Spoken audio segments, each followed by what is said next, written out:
from South Lebanon, so it's like double. To all of you, welcome to the greatest city in the world, the city of Dearborn, Michigan. There is no lesser evil in this race among the two major parties. What we have are two greater evil choices. Yes. One conducting genocide now, the other urging that the job be finished. Yes. Home and beyond. Yeah. Its own domestic law, as we saw with the Leahy law and other laws that the U.S. is currently violating, through its continued support for Israel as it massacres tens of thousands of Palestinians. I've just arrived at ArabCon for the second day, which is actually the first full day of the conference. I'm really excited. It is a full day. It's a little after 10 o'clock now, and it should go well into the evening. So come along with me. And I think it's really a historical moment that ADC comes to Dearborn. I think it's very important that ADC and Dearborn are coming together. This is true, as Mayor would said. Yes. It is true. This is for Palestine and Lebanon, and for Lebanon and Palestine. This is for Yemen. This is Arab. This is Arab land. And this is what it means to be Arab American and American Arab. I think it's very important, and as Khaled says, and I'm also going to say Khaled, and as I say, because I also worked at the Center for Arab American Studies at University of Michigan. I directed it for 2.5 years, and you were also born and raised in this area. It has gone through many changes, but it also reminds us of the history of this area. This is a history that our people have contributed so much. It is where people worked in the factories and built unions. It where Arab workers worked with black workers and gone on strikes at the United Auto Workers. It's where our people worked with each other in many places, built schools. They started the Arab American University graduates. I think it's really important where people can actually, we can also think, and the young people can come with the elderly generations and pass on the archival knowledge and the history and be proud of all that we have done, that sometimes there are powers that try to erase that kind of history and make us forget and actually make us always apologize for any ills and make us feel embarrassed for things that have happened in our name. And the reason I'm saying that is because I also want to say that congratulations to the ADC that have really stood up to the challenge of what it means to represent our people at this time and age when it needed to have Arab American true representation and stand up and say, this is what the Arab American community stands for. People like Dr. Abdulhadi is the reason why I do what I do today. I remember when I was young and the work you've done, Professor, and the way she stood up and spoke up for Palestine at a time when it was really dangerous to speak up for Palestine. If you guys think it's dangerous right now, let me tell you it was far more dangerous, far more perilous in the 90s when people like Dr. Rabab was really standing on the front line talking about the injustices, the inhuman perils that people in Palestine have to face. So I want you to really understand the magnitude of her joining us today. And again, she is somebody that we should not only commend and celebrate in our community, but fully understand that what we're going through right now, we're standing on the shoulders of giants like Dr. Rabab, who have been doing this work for a long time. I'm really honored to be with my friend Ryan and Laila, both, close friends. The State Department during the Bush administration, the George W. Bush administration. And of course, we were, during that time, going to the State Department and so on, everybody was focused on U.S. wars in Afghanistan, and then, of course, in Iraq and so on. So it consumed a great deal of the discussion. The imperial sort of posture and so on was always omnipresent, and we would always attempt to see what is the reasoning, what is the logic, the lies and so on. Of course, Iraq proved that during the Iraq War, the launching of the Iraq War was basically a complete abdication by the media of what was going on and what was to become. Everybody is aware of the New York Times, for instance, without, I don't want to name and so on, that basically went on peddling, lies, made-up stories and so on, for which they would come a few years later and say, yeah, oops, we made a mistake, So this is the kind of thing that we do. We try to hold them, to hold their feet to the fire, see what they're doing, how they go about it. Very quickly, I would say that the difference is very shallow between a Democratic administration and a Republican administration. With the exception, of course, of this crazy period of the Trump administration. I mean, when it was the Secretary of State Tillerson was always missing in action anyway. I mean, he came to the briefing, I think, maybe once or twice. Pompeo was more present, but he's evangelical. I mean, to his credit, he always gave me a question, Pompeo, but always his responses and so on were very, very hostile and, unapologetic. I mean, he's the guy that said that settlements were not an obstacle. You can have peace and have settlement. He's the guy that had, they had, I think, wine named after him from the settlement and so on. So, they were belligerent and they were, they were not bashful about it. Change, and sure enough, I mean, the spokesperson, the first spokesperson, Ned Price, came in and he was more forthcoming on the Palestinian issue, And they would say, look, they readopted the old things, and they talked about the two-state solution, which was missing from the previous administration. They committed themselves to refinancing UNRWA, so which they did, soon thereafter.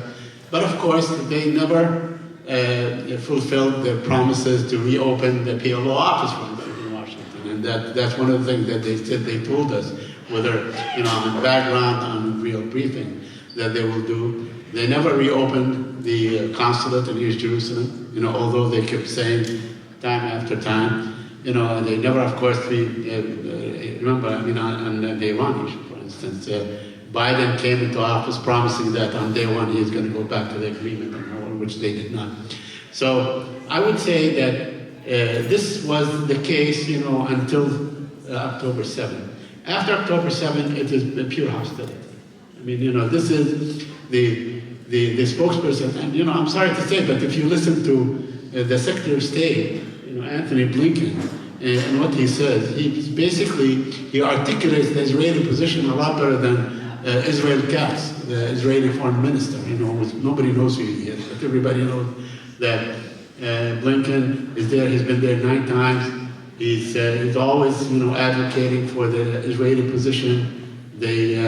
So this is the kind of atmosphere that you have in the State Department. Thank you to ADC for holding this convention, and it's an honor to be with you all. That's a very big question. I'm not sure how much time we have, but obviously there are very deep, intrinsic, ongoing issues with media coverage of Palestine, both in terms of what's happening in Palestine, in Gaza and the West Bank, as well as what's happening in the United States in terms of the repression against Palestinian activism and advocacy. And it's really difficult to know where to start, but I can say that we've seen some patterns of, I would say, media malpractice.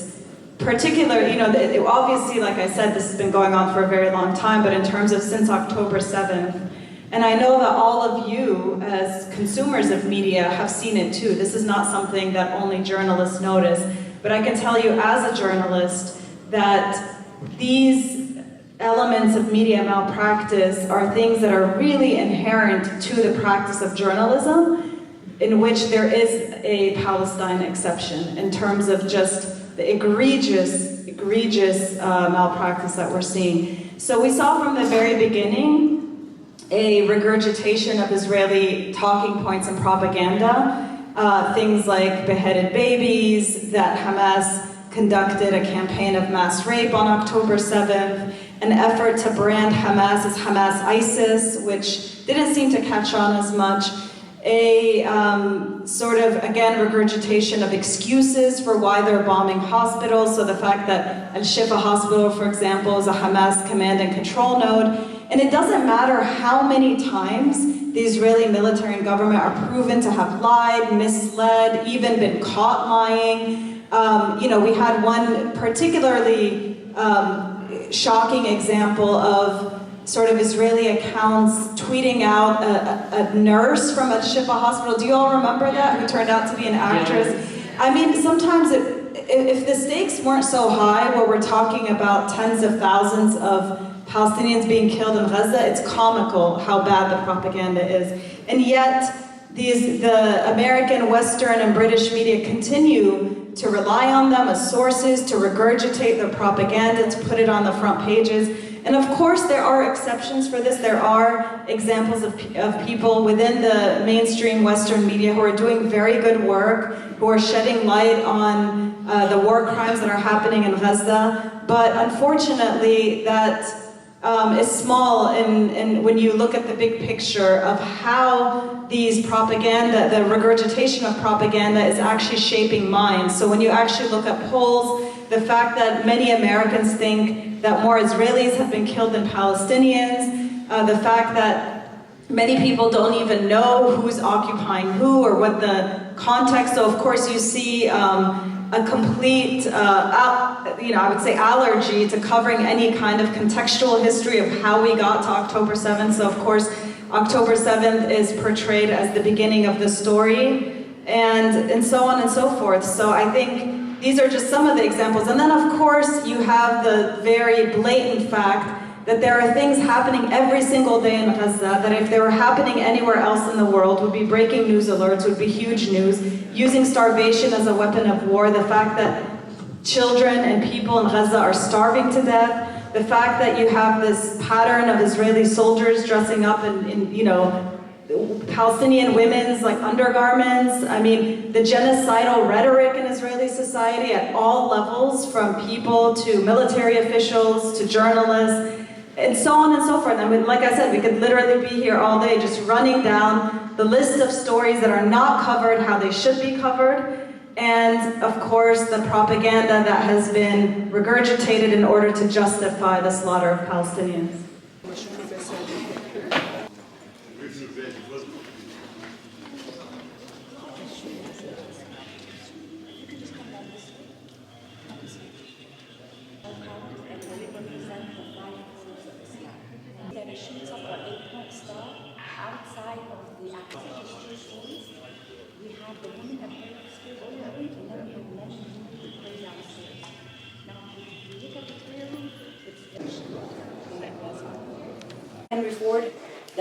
Henry Ford himself had the Ford Motor Company, so a lot of people came from the Middle East so they can start living here and make the American dream for their families. The way anti-Semitism works is it's actually this really insidious cycle where, we are isolated from other people, and then often scapegoated by people in power, and then cooperate with those people in power to avoid the consequences of that, and then that further isolates Jewish communities from people that we need to be in solidarity with, and that's happening on such a massive scale right now. So, I mean, for me, I think realizing very much so that it is not just my obligation as a human being, and in particular as a Jewish person, to stand up against, to fight for people's freedom and to fight against injustice, but also that this entire status quo of occupation and apartheid is incredibly violent, and it does not keep my Israeli loved ones safe, it does not keep Jews in America safe, it does not do anything except perpetuate cycles of harm. And then I think, being in a place like the White House, attending some of those listening sessions that Maryam spoke about, and seeing people sitting in literal rooms, that say the White House, and saying that they feel so powerless, was so disorienting to me. To see people in these positions of power justifying what was happening to Palestinians with this idea of Jewish safety. I mean, it feels like, yeah, I could have sure been like, oh, I'm hurting and I'm in pain, but the only way to address that pain is to stop what's happening. And the only way to stop what's happening is to be honest about why it's happening. You know, there's no account, I don't want just like acknowledgement of the pain without accountability. I'm going to get started with a simple question of what do you think the path forward is, or the strategy forward is for. It's simple, but yeah, not simple at the same time. Thank you.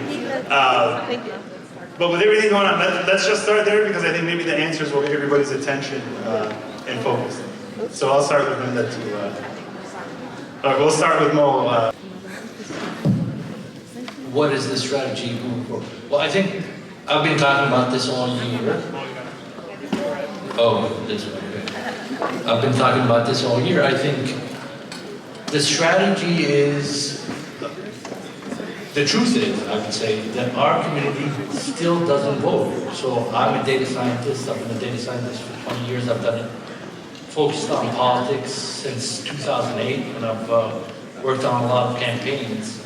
And so I look at turnout rates and I look at communities' voting rates, and our community basically votes at 50 to 53%. That's just not just Dearborn. Dearborn is emblematic, it's representative of the Arab community around the country, but Arabs in general are voting at 50 to 53%. When you look at people who are under 30, that goes down to less than 40%. So less than 40% of the future is voting. So I think, and working with ADC, and I have a PAC, and working with Masa, our path forward and our strategy for the next couple of cycles is to ensure that our voting rates match or exceed the national voting rate.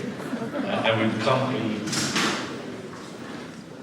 reliable voting bloc that exerts power. But until then, that's the strategy, for me at least. Vote your conscience. You don't have to tell everybody what you do when you go to the polls. Ask yourself, sit with yourself for a second and say to yourself, what's gonna get me closer to what I want? Does anybody actually believe, and I'm curious because there might be people who believe this, you think something transformative or dramatic is going to happen in November 2024? You think no matter what happens, let's just say, for the purposes of this conversation, we had a stellar candidate, someone who was amazing, who was saying free Palestine. You think that when they go and they win the election and go to the White House, you think they're gonna right away sign a check or bill and that's it, Palestine is free? This is not how it works, my friends. So what I'm here to tell you is that in today, your commitment is not what you're gonna do in November. I want to know who's going to be outside on November 6th and November 7th and January 1st and February 1st and 2027 and 2029. Because this fight for liberation for our people requires you every single day. Every day you got to do something for our people. Whether you're giving to a humanitarian organization, whether you're making a call to your members of Congress. Look, we work on the Hill. People on the Hill say, Linda, I'll get 1,000 calls in a day for a piece of legislation that's pro-Israel. They tell me 1,000 people called me today and said I better vote, and they're all my constituents. Yeah. Your people got a little better. That's what literally, they look at me and I said, the people got a little better. I might get 100 calls, maybe 100 calls. And oftentimes people who are supporting us on ceasefire, who are calling members of Congress, even when the calls are 1,000 a day, most of them are not your calls. Yeah. They're our neighbors who are calling for us. There are allies who are showing up for us. So I say this because I know things that I say are uncomfortable, and I'm okay with that. I'm gonna still figure out a way to pay my mortgage, don't worry about it. I am just in a state of my life that I know me, I'm gonna be outside regardless. I was on the front lines for 4 years for Donald Trump on behalf of our community. There are people in our community that sacrifice our lives and our livelihoods to stand up for our community. And oftentimes, our community was nowhere to be found. Come on. At some point, I need our community to engage in some self-reflection. We're not good at self-reflection. We're perfect. We debate politics all day. We're the smartest political people in the world. Our 7-year-old to our 75-year-old. Political analysts, all of them. But ask them what's the thing, the tangible thing that you have done for our people. In the last 11 months, and I want to say this and I'll end with this. I want to give my kudos and my salute to our young people, to the courageous students on college campuses across this country. Life.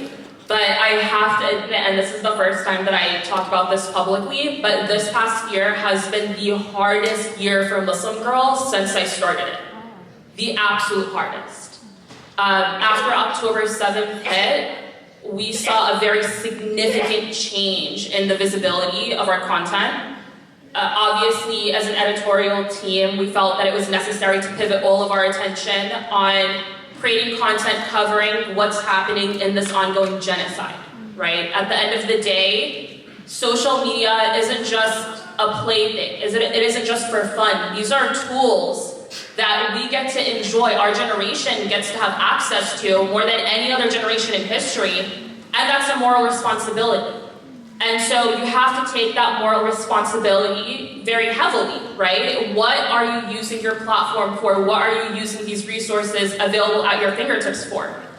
For us, there was no other answer than to turn all of our attention on Palestine. And the consequences of that have been swift, from watching the visibility decrease across our platforms to seeing even the breakdown of a lot of relationships that we've had with partners, with sponsors, with advertisers that either don't want to advertise alongside Palestine content or are afraid of alienating their investors or their followers or audiences or causing a backlash by aligning with a platform that is very pro-Palestine. But I think the difference, seeing how difficult that the establishment tries to make it to talk back to genocide on social media, it's pretty obvious, right? So we've been lucky that we've been building up a really inspiring community for years now. Many of whom are in this room, which I'm very grateful for. And those people are the ones that continue to support us day in and day out. And that's why for us at the end of the day, no matter how hard it gets, remaining authentic to our voices is the most important thing. That's the community that we're speaking to, and that's why we're here. Checking in after day 2 of ArabCon, which is actually the first full day of the convention. It was a phenomenal day. The highlights for me were definitely the election strategy session in the afternoon, and then the one that was followed after that, the social media session. I thought that was really interesting as well. One thing that's really standing out to me is that Dr. Jill Stein, the presidential candidate, is really large and in charge here at ArabCon. She spoke at an event last night. She was at the Friday prayer at the Islamic Center of North America today. I believe that she's speaking at some part of the program tomorrow. And then on the 4th day, which is Sunday, she is also going to be speaking at a rally. And there's a lot of members of the Abandon Harris campaign here and are campaigning for Jill Stein. So I'm a little bit surprised about that because I'm used to politicians just dropping in, making their appearance, and then moving on to their next campaign stop. But I think for Stein, because the Arab vote is so critical, she is coming to all 4 days of ArabCon and really hunkered down in Dearborn, Michigan this weekend. Outside of that, it was a great second day because I'm really sleep deprived because I had the Haraz Yemeni tea last night at the reception, and as a result, I could not sleep that well. So tomorrow, day 3, Saturday, is a marathon day. It starts around 8 o'clock and it ends at 10 o'clock because the gala is also tomorrow.